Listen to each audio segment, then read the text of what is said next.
O Vaticano divulgou hoje vídeos e fotos que mostram os bastidores do juramento de silêncio dos funcionários que vão trabalhar no conclave nos próximos dias. A gente tem essas imagens aí do Vaticano, né, da Capela Sistina, funcionários, essa aí são imagens, né, da preparação, aí são os livros e tal, os locais onde vão ficar os cardeais. Todos os funcionários eclesiásticos e leigos também fizeram seus votos de sigilo. A promessa é obrigatória e quem violar vai ser excomungado automaticamente. A cerimônia ocorreu na Capela Paulina, vizinha à Sistina, 2 dias antes do início do conclave, que vai escolher o sucessor do Papa Francisco.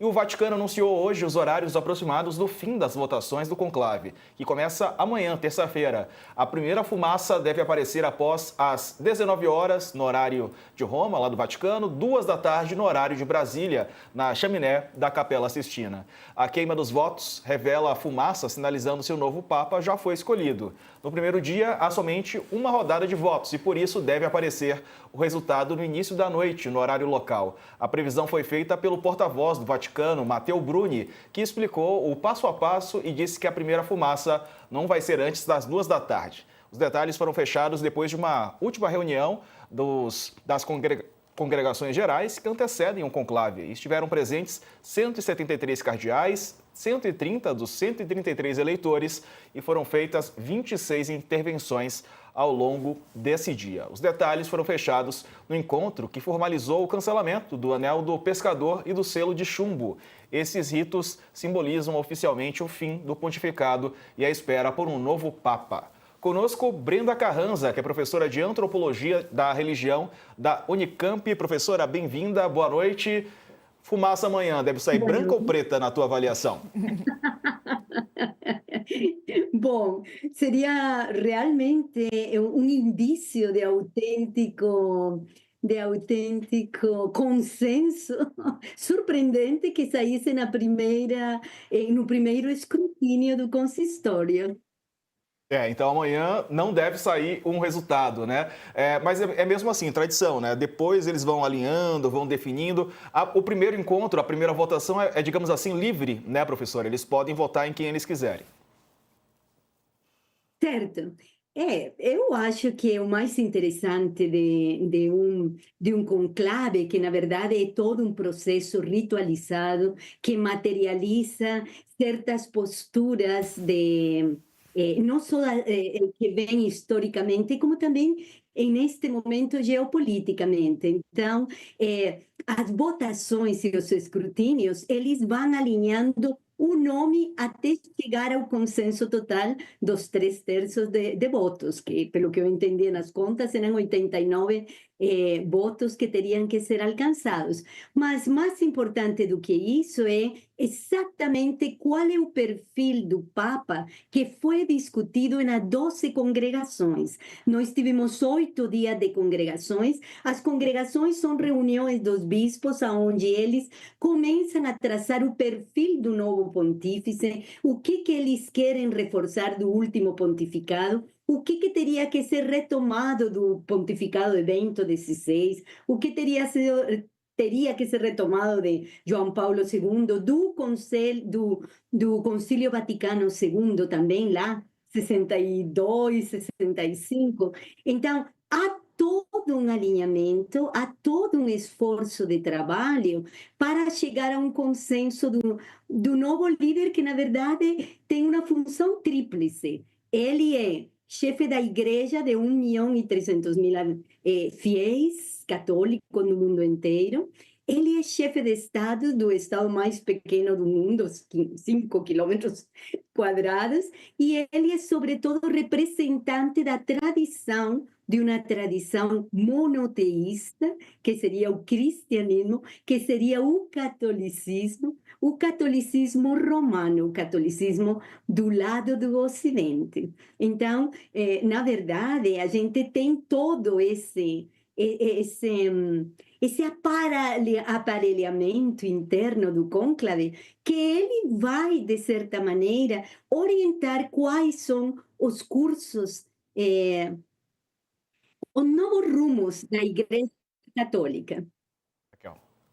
Acho que o coach tem pergunta. Vai lá, coach. Professora Brenda, Agora, na véspera, né, da abertura do conclave, a maioria das previsões que são feitas no mundo todo indicam que vai ser muito difícil encontrar esse nome de consenso na igreja, porque os cardeais mal se conhecem. A maioria deles, 80%, foi nomeada em tempos mais recentes pelo Papa Francisco. Né? Isso pode levar a ter mais votações e tal. Mas, diante desse fato, como eles se conhecem pouco, todos eles conhecem um cardeal, né, que vem a ser o secretário de Estado do Vaticano, que era o número 2 do Papa Francisco, porque ele, como secretário de Estado, ele tinha contato com todos os cardeais o tempo todo. Isso tem um lado positivo, pelo conhecimento que eles têm, e tem um negativo, que ele teve embates, problemas com vários desses cardeais. Né? Então, tudo indica que, num primeiro escrutínio, ele tem um apoio razoável, né? O Pedro é um dos favoritos para o Parolin, né? Mas que ele dificilmente vai crescer na votação ao longo do conclave por esses problemas que ele teve com os cardeais como secretário de Estado. Como é que você vê esse quadro? Bom, Ricardo, eu acho que o mais interessante do alinhamento com Parolin, que também muito se tem especulado sobre a presença dele, sempre se fala que não é uma figura que poderia passar, porque dificilmente se vai escolher a um chefe de Estado. Já foi eleito chefe de Estado, não agora, mas já foi representante, o chefe de Estado já foi eleito Papa. É verdade que foi lá em 1667. Mas já foi eleito. A outra coisa que me parece muito interessante de Parolin é que ele é italiano. Olha, Ricardo, nós estamos saindo de 3 pontificados não italianos. Um polonês, a gente tem que lembrar o alinhamento contra o comunismo que Karol Wojtyła representava. Um alemão, que foi o alinhamento com a doutrina da Igreja Católica e com todas as questões da Curia Romana, e depois um latino-americano, que seria mais uma fase intermediária, que teria que ser uma retomada do perfil pastoral. O Parolin, ele tem um trânsito muito grande, também ele teve uma representação latino-americana em Venezuela, ele já esteve na África, na Nigéria, ele participou de toda a discussão da Santa Sé com a China, enquanto a flexibilização da norma de nomeamentos de bispos na China, que bem falava Raquel, que há um problema aí de ditadura, não? Então, nós temos tudo isso a favor, e o trânsito com a Curia Romana é muito importante para efetivar. Agora, que ele seja escolhido pelos últimos acontecimentos, eu acho que isso é menos provável, porque na hora da escolha, me parece que o que foi indicado como critérios, como preocupações que foram realizadas nas congregações, isso pode pesar. E Parolin tem o perfil do legado de Francisco, todo o trânsito que poderia ser com uma geopolítica internacional complicada. Também não podemos esquecer que na Europa são 51 cardeais que votam, então é um peso pesado também da europeização dentro da Cúria Romana, que pode pesar também a favor do Pietro, não? Do Pietro Parolin. Sobre o conhecimento, Ricardo, você fez outra intervenção que me parece interessante, que os cardeais não se conhecem muito, porque tem pouco trânsito e porque muitos deles foram nomeados pelo Papa Francisco. Nomeação também não é sinônimo de adesão ao legado do Papa Francisco. Acho que isso é muito, mas muito importante a gente levar em conta. Eu diria que teríamos que ficar mais atentos a o que seriam as tendências internas dentro do Vaticano e dentro dessa Cúria Romana e dentro do próprio colégio cardenalício que está processando o conclave. Professora, o Dom Odilo Scherer deu uma entrevista em que ele deu uma frase muito forte, né? Ele disse: o novo Papa não será um xerox do Papa Francisco. Porque o Papa Francisco, como a senhora mesmo falava, é um Papa que deixou um legado e era um Papa querido dentro do catolicismo, mesmo entre aqueles que não vão à igreja todo domingo e mesmo fora do catolicismo, por conta das suas posições progressistas, por conta da defesa que ele fez de grupos geralmente marginalizados pela religião. Então, eu acho que, para além da política que está ali dentro da Cúria Romana, o que eu acho que as pessoas que estão nos assistindo, elas querem saber é quais as chances que a gente tem de ter um Papa que vai defender os mesmos ideais progressistas do Papa Francisco.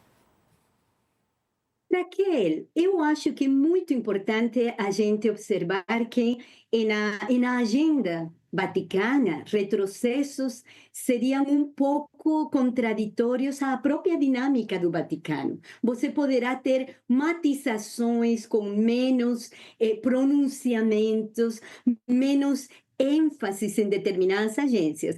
Quais foram os 3 grandes legados externos de Francisco? Primeiro, a questão geopolítica em o que se refere às questões climáticas. Segundo, as questões que se referem refugiados e migrantes, e refugiados de todos os tipos, climático, da pobreza, da guerra, ou refugiados expulsos de seus lugares de vida.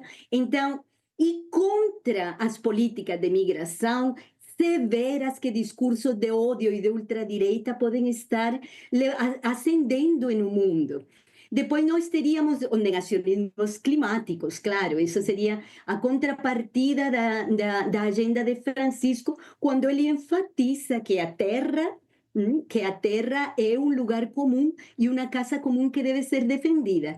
E outro legado de Francisco, que seria o diálogo insistente, o diálogo interreligioso. E aí nós teríamos perfis de busca de diálogo sobre a guerra e diálogo que envolve outros grupos religiosos que sofrem os impactos dessa guerra. Então, eu acho que, em esse sentido, xerox ninguém pode ser. Como também não foi xerox Bento XVI saído de um pontificado de João Paulo II. João Paulo II era impossível encontrar um xerox. Então, me parece que não se trata de xerox, se trata de preservação de agendas onde a igreja precise falar para o mundo.